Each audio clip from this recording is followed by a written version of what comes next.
The abject racism demonstrated by Donald Trump yesterday got me thinking about the Republican Party and racism. And it's a long history. So, if we look at what has transpired since, let's start with something easy, 1920. 1920 represents women getting the right to vote and the 19th Amendment. By the way, the Republicans were actively involved in trying to get that stopped. And then, while the suffragettes were successful, there was an issue that African American leaders that were women were not accepted by the suffragettes. It's 1920 and racism is very real. As we progress into the 1930s and the Great Depression, Franklin Delano Roosevelt had to try and undo the massive damage that had been done by the Republican Party, who had been control of our government for the most part from 1865, or actually 1860, until 1928. Woodrow Wilson is the 8 years that is an example of a Democratic leadership at that time. So it's Republican controlled. And you see in the 1920s horrible racist laws about immigration, and they come from the Christians. They come from Baptists. They didn't want Catholics entering the country. And African Americans were living under Jim Crow throughout the South, and then just racism throughout the rest of the United States. And Franklin Delano Roosevelt was not able to get them Social Security initially. That's going to take place in the 1940s and 1950s. And the African Americans living in our society began to organize. And World War II was their primary example of how to make sure that they could have their goals met. And a double V for victory, victory abroad and victory at home against fascism, was led by African Americans. And begrudgingly, because of the manpower shortage, African Americans were put into combat.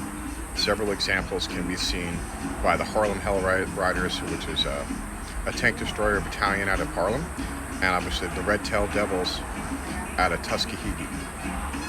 And it was effective because African Americans were just as qualified as everyone else to do the job of killing Nazis.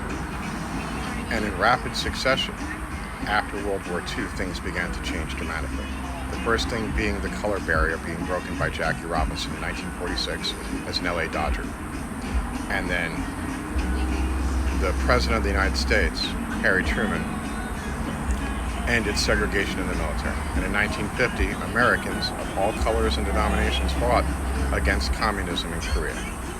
And Korea ends in 1953, and in 1954, Brown versus the Board of Education occurs. Brown said that separate but equal was not separate but equal, and it overturned Plessy versus Ferguson, which was a horrible law that was written by people that had owned slaves.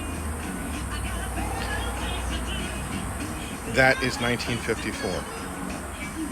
You have sit-ins, you have the Selma March, you have the bus strikes with Rosa Parks, you have the Greensboro Four in 1960 in Greensboro, North Carolina, the sit-ins at Woolworths. And then you have Richard Nixon and JFK run in 1960.